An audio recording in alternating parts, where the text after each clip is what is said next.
Assalamualaikum warahmatullahi wabarakatuh. Alhamdulillahirabbil alamin. Wal aqibatu lil muttaqin wala udwana illa 'alal zalimin.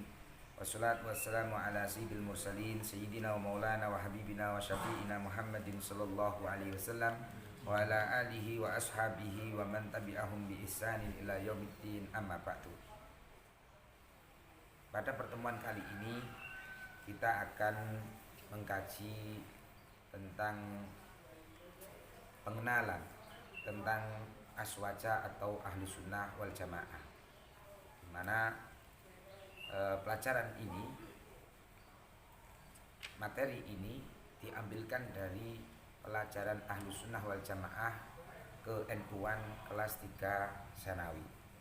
Semoga Allah Subhanahu wa taala meridhai kita semuanya dan memberikan kita ilmu yang barokah, manfaat di dunia wal akhirah.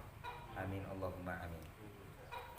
Pertama kali tentang pengertian Ahlus Sunnah wal Jamaah beserta tokoh-tokohnya dan penjelasan tentang pengertian Ahlus Sunnah wal Jamaah.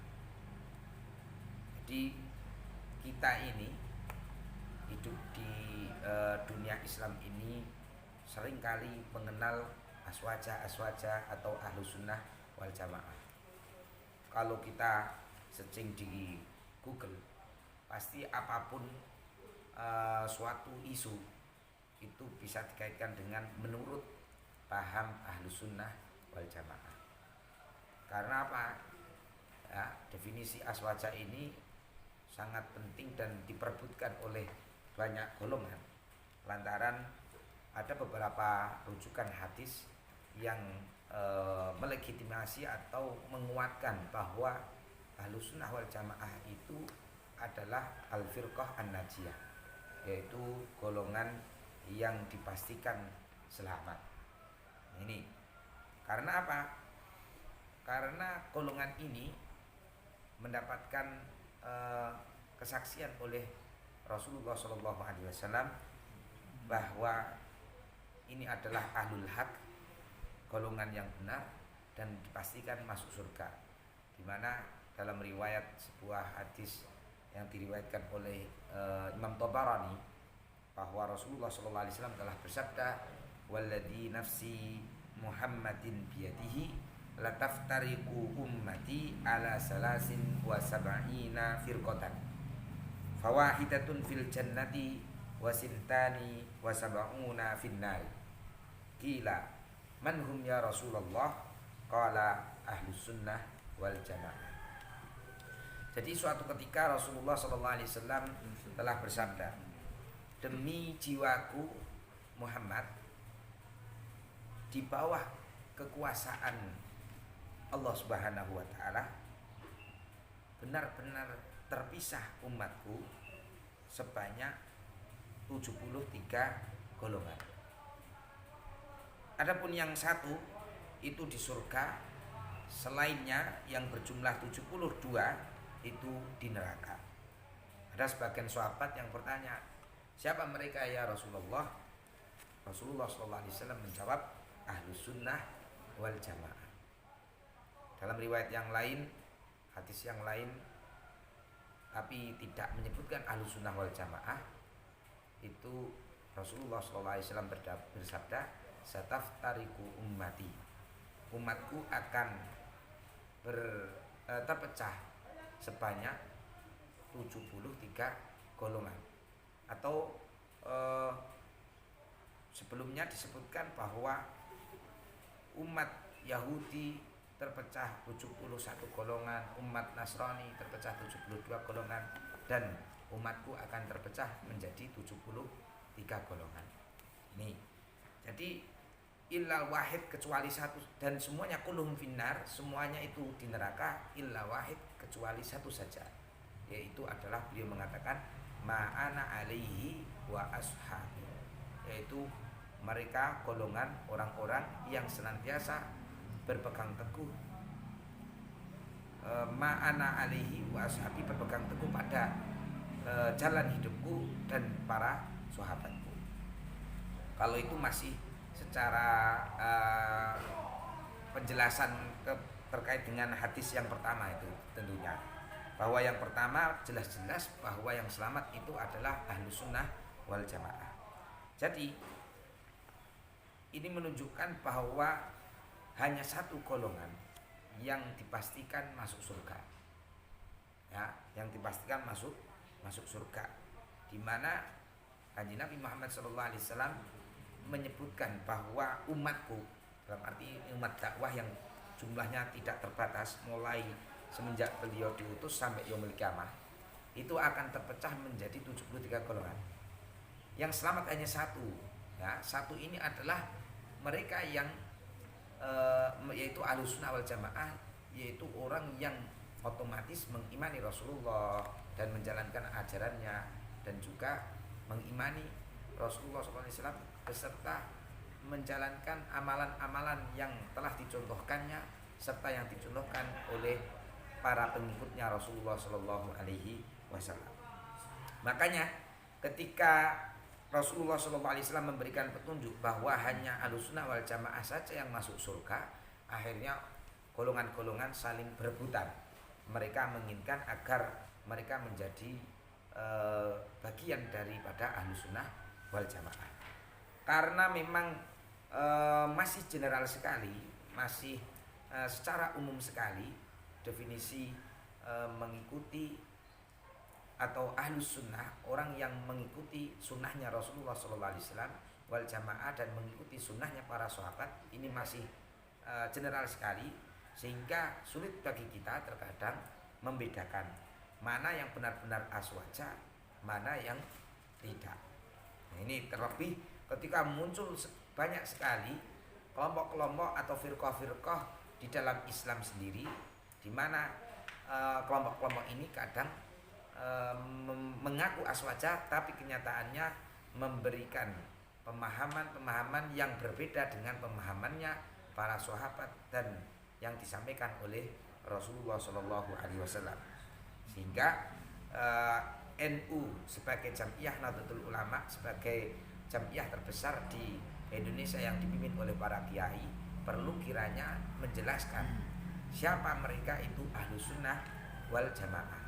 Sebenarnya penjelasan dari NU sendiri itu juga mewakili dari ulama-ulama yang lain yang ada di luar negeri semisal, itu juga sama sebenarnya, karena memang Ahlussunnah wal Jamaah ini adalah sawadul aqdam, ya, yaitu golongan terbesar di umatnya Rasulullah SAW itu sendiri. Sekarang kita akan membahas tentang pengertian Ahlussunnah wal Jamaah. Ini untuk bisa memahami kalimat Ahlussunnah wal Jamaah secara umum, secara lengkap, maka di situ ada 3 kalimat. Yang pertama adalah ahlun, yang kedua adalah as-sunnah, yang ketiga adalah al-jamaah. Ahlun artinya adalah pengikut atau orang yang mengikuti. Ini as-sunnah, jelas sunnah itu definisinya ma udifa ila Nabi sallallahu alaihi wasallam min qaulin wa fi'lin wa takririn. Sunnah adalah sesuatu atau semua jejak Rasulullah sallallahu alaihi wasallam atau sesuatu yang disandarkan oleh yang disandarkan kepada beliau sallallahu alaihi wasallam, mulai dari ucapan, perbuatan dan ketetapan beliau, itu adalah as-sunnah. Adapun al-jamaah yang berarti jamaah suatu kumpulan, ini maksudnya adalah kelompok-kelompok jamaah-jamaah seperti para sahabat dan para tabi'in. Jadi secara istilah Ahlussunnah wal Jamaah itu adalah mereka orang-orang atau sekelompok golongan yang berpegang teguh atau yang mengikuti sunnahnya, jalan hidupnya Rasulullah SAW dan para sahabat serta para tabi'in. Itu adalah Ahlus Sunnah wal Jamaah. Ini. Jadi Ahlus Sunnah wal Jamaah itu bukanlah orang-orang yang orang-orang yang berkumpul dalam suatu organisasi, itu bukan. dalam arti apa? Semua orang, ya, semua orang baik person atau sekumpulan jamaah atau organisasi yang mana semua orang itu tadi mengikuti jejak hidupnya Rasulullah SAW, manhaj hidupnya Rasulullah SAW, mulai dari ucapan, perbuatan serta ketetapan beliau itu diimani dan dilaksanakan, ini diamalkan, serta juga mengikuti jejak hidupnya para sahabat khulafaur rasyidin semuanya, maka mereka itulah bagian daripada ahlu sunnah wal jamaah.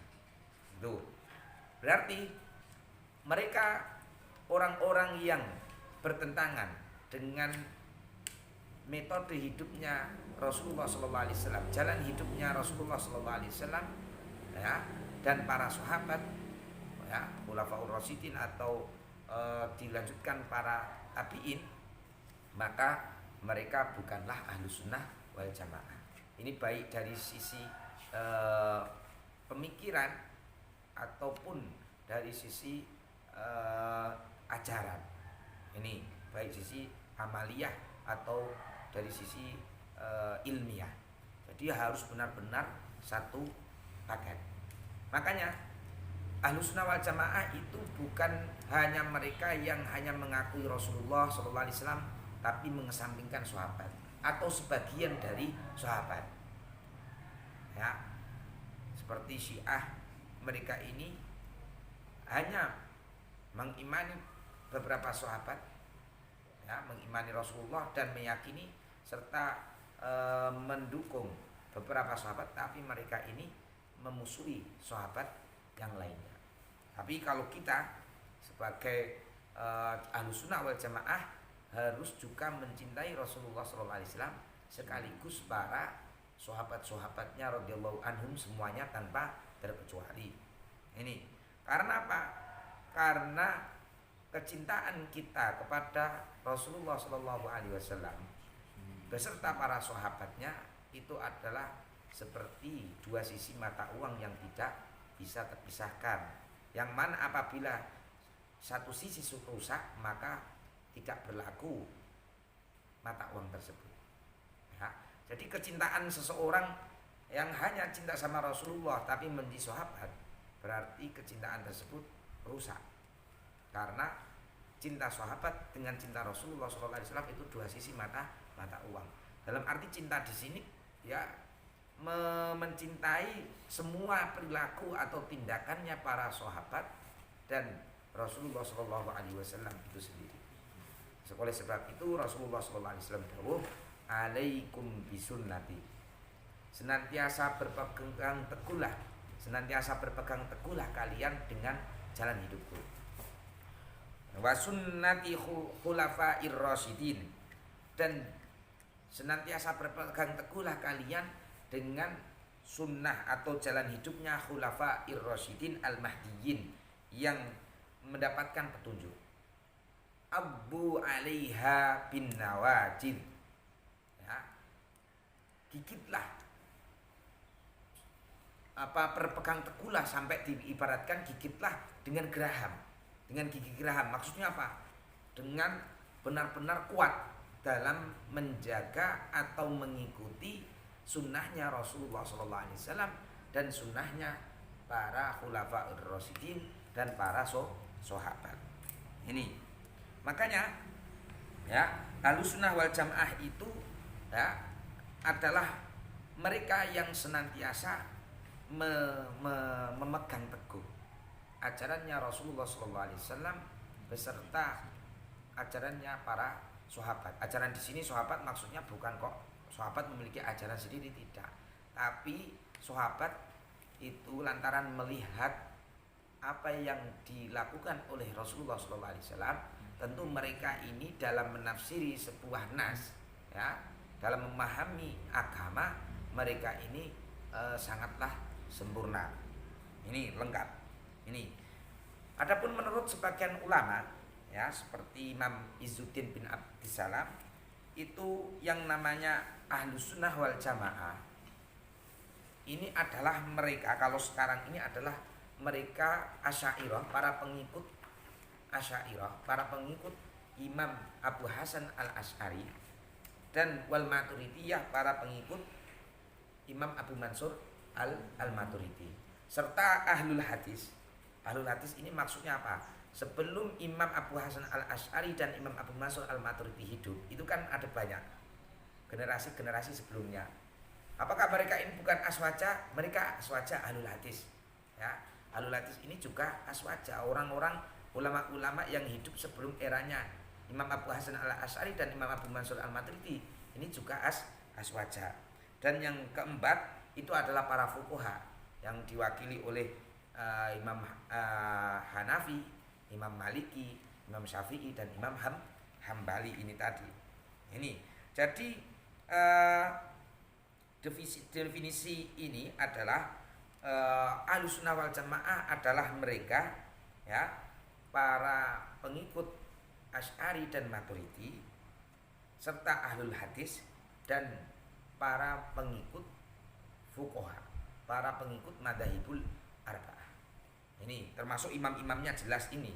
Imam jelasnya otomatis aswaja. Adapun Imam Murtadha Az-Zabidi Al-Hanafi, beliau mendefinisikan yang dimaksudkan dengan Ahlussunnah wal Jamaah adalah 4 golongan ini.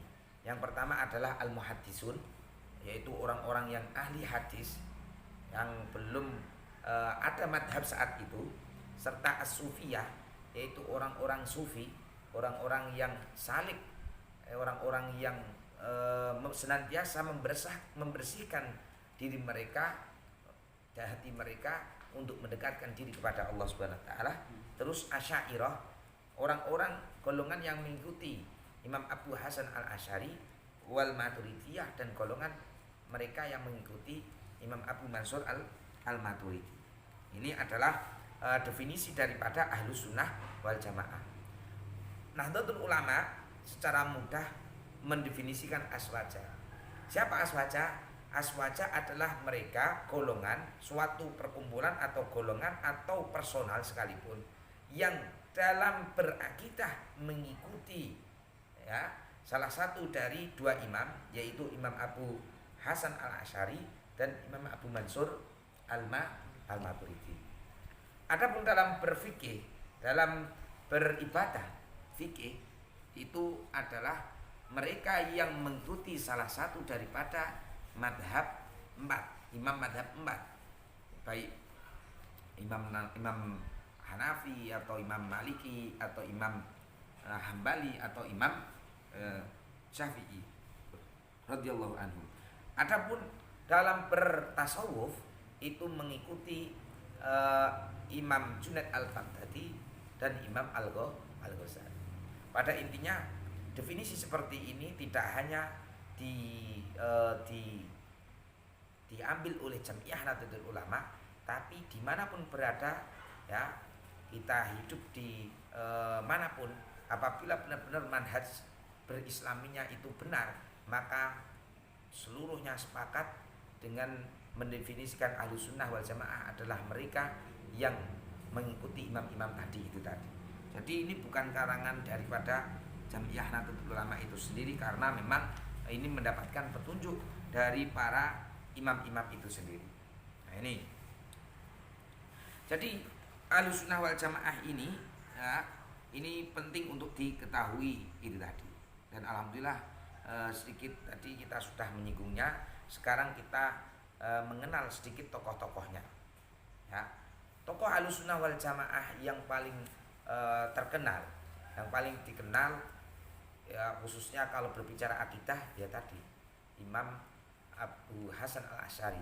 Beliau ini lahir tahun 260 Hijriah.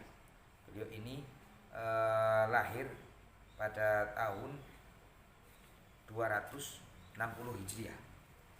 Ini, dan wafat pada tahun 243. Beliau ini lahir di Basrah pada tahun 260 Hijriah dan wafat di Baghdad pada tahun 324 Hijriah. Nah, ini beliau itu, ya, lahir berada di lingkungan yang memang bi'ah fikriyahnya, lingkungan yang pemikirannya ini sangat maju sekali. Ini. Jadi saat itu beliau menghadapi madhab-madhab yang suka sekali mengkafirkan dan sangat ada yang liberal dan juga sangat fundamental. Ini. Jadi ada yang sangat keras dan ada yang sangat bebas. Termasuk juga di situ diwakili oleh madhab Mu'tazilah, yang mana Mu'tazilah ini mereka benar-benar mengagungkan yang namanya akal itu tadi. Semua itu dirasionalkan semua. Ya, ajaran-ajaran Islam dirasionalkan semuanya. Di situ juga ada golongan-golongan yang hulu, yang benar-benar sangat radikal sekali dalam beragama, yang diwakili oleh mereka yang mengaku mengikuti madhab Hambali, di mana mereka ini sangat mengagungkan yang namanya nas, yang namanya teks, tidak menggunakan sama sekali rasio akal. Yang satu fokus ke akal saja, ke rasio saja, yang satunya golongan yang satu fokus ke nas saja, teks saja, tanpa menggunakan akalnya itu tadi. Ini ketika Imam Abu Hasan Al-Asy'ari hidup di lingkungan yang seperti itu, ya, suatu ketika Imam Abu Hasan Al-Asy'ari ini bermimpi bertemu dengan Rasulullah SAW. Beliau awalnya memang pengikut daripada Mu'tazilah yang lebih mengedepankan rasio akal itu tadi. Tapi ketika bertemu dengan Rasulullah SAW, beliau mendapatkan nasihat dari Rasulullah SAW. Akhirnya beliau keluar dari Mu'tazilah. Keluar dari Mu'tazilah dengan beliau mencopot jubah beliau ini tadi. Saya mulai hari ini, pada hari Jumat itu tadi, keluar dari kelompok yang bernama Mu'tazilah ini seperti seperti keluarnya jubah saya dari tubuh saya ini. Akhirnya dicopot itu tadi, otomatis beliau keluar dari golongan tersebut. Lantas beliau ini berada di tengah-tengah, tidak mengedepankan penuh mengagungkan akal, tidak juga apa adanya dengan mengagungkan atau ta'assub dengan nas atau dengan teks itu tadi. Jadi beliau bertengah-tengah. Jadi oleh karena itu cara berpikir beliau ini, dan ini memang yang ditempuh oleh para ulama-ulama terdahulu sebelum adanya beliau, ya, mulai dari para sahabat dan para tabi'in juga senantiasa tidak selamanya meninggalkan akal, tidak juga memenangkan akal daripada teks atau nas itu sendiri. Ini sehingga beliau menghadapi kelompok-kelompok seperti Mu'tazilah, Mujassimah, Jabariyah, Khawarij, Murji'ah itu tadi. Itu Imam Abu Hasan Al-Asy'ari. Sehingga madhab baru, ya, yang ada sesuatu yang baru. Mohon maaf, sehingga sesuatu yang baru di dalam madhab ini, madhab yang dibawa oleh Imam Abu Hasan Al-Asy'ari, itu adalah metodologi dalam memahami Al-Quran, dalam memahami ajaran Islam, yaitu adalah menggabungkan antara nakli dan akli, antara teks dan akal. Nah ini, jadi dalam masalah akidah itu tidak hanya sekedar menghadirkan dalil akal saja, tidak hanya menghadirkan.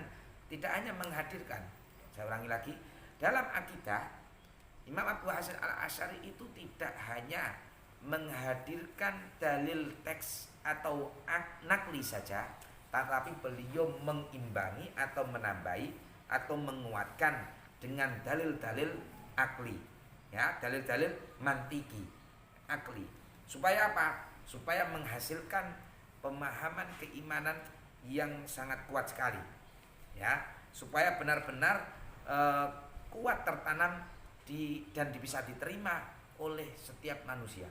Makanya Asy'ariyah ini jauh lebih bisa diterima oleh masyarakat, oleh orang-orang yang hidup pada saat itu, karena tadi tidak kebablasan dengan hanya menggunakan akal saja, tapi juga tidak terlalu tekstualis, artinya dalam terlalu mengambil nas saja mengesampingkan akal, karena manusia tetap hidup berakal. Nggak mungkin kalau akal tidak digunakan untuk memahami daripada teks itu sendiri. Nah, ini makanya berada di tengah-tengah. Risiko kalau berada di tengah-tengah, seperti NU ini berada di tengah-tengah, ini risiko. Karena apa? Karena memiliki dua rival, atau memiliki dua, ya kalau kita tidak mengatakan musuh, ya dua pesaing lah ya. Yang satu pesaingnya itu golongan kanan ibaratnya, yang satu golongan kiri itu tadi. Maksudnya kanan ini bukan kok langsung benar, kiri langsung salah, enggak. Maksudnya ini loh, kalau di tengah-tengah mesti kan ada kanannya, ada kirinya.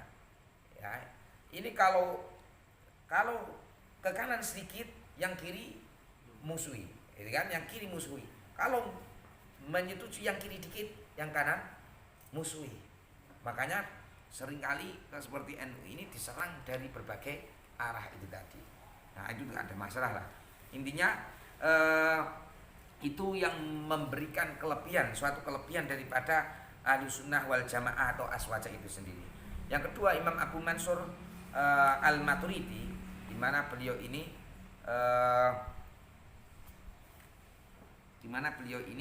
lahir di Uzbekistan ya pada tahun 333 Hijriah.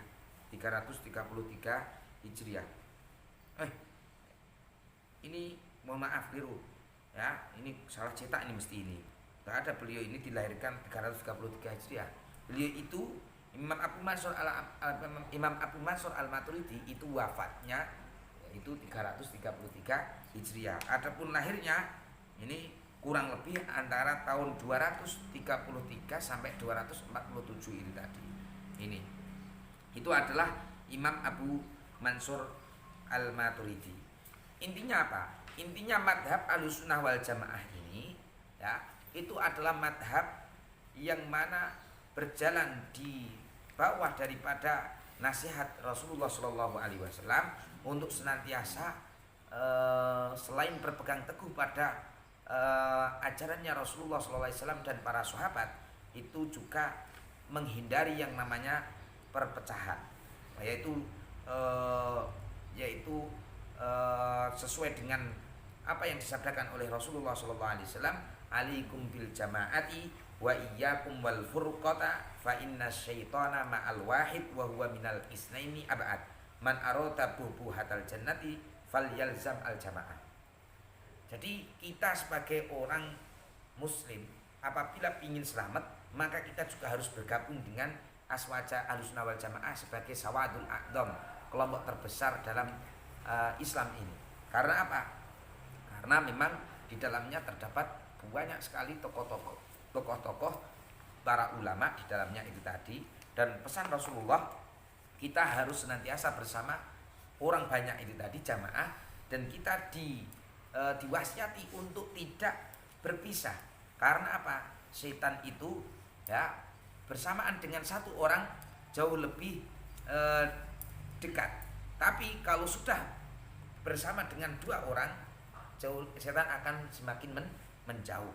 Makanya siapa yang menginginkan tempat di surga, maka dia harus senantiasa berpegang teguh dengan jamaah tadi. Makanya kita ya harus berpegang teguh dengan mereka, para imam-imam a'immatul huda itu tadi. Jangan sampai kita ini mengingkari pemahaman-pemahaman tentang Islam yang dijelaskan oleh para imam-imam yang kita sebutkan tadi. Sekali lagi, dalam urusan akidah yaitu Imam Abu Hasan Al-Asy'ari dan Imam Abu Mansur Al-Maturidi, dan dalam urusan fikih yaitu salah satu daripada madhab 4 yaitu Imam Hanafi, Imam Maliki, Imam Syafi'i dan Imam Hambali. Dalam bertasawuf kita juga mengikuti Imam Junaid Al-Baghdadi atau Imam Al-Ghazali. Ya. Sebab mereka-mereka ini pengikutnya, selain pengikutnya juga sudah banyak. Yang mengikuti ini bukan sembarang orang, tapi juga yang mengikuti mereka beliau-beliau itu adalah para ahli tafsir, para ahli hadis, para ahli fikih, semuanya hampir semuanya mengikuti. Contoh ya, Imam Ibnu Hajar Al Asqalani itu juga bermadhab. Ini beliau Asy'ariyah, beliau juga bermadhab Syafi'i. Ini juga Imam Nawawi juga sama, Asy'ari beliau dan juga Syafi'i.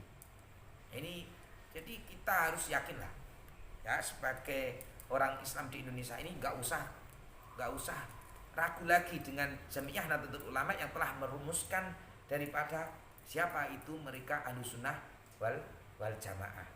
Karena apa yang dirumuskan oleh Jamiah Nahdlatul Ulama itu sesuai dengan yang dirumuskan oleh para ulama-ulama sebelumnya yang kompeten, yang memang memiliki kemampuan dalam memahami Al-Quran dan Sunnah itu sendiri.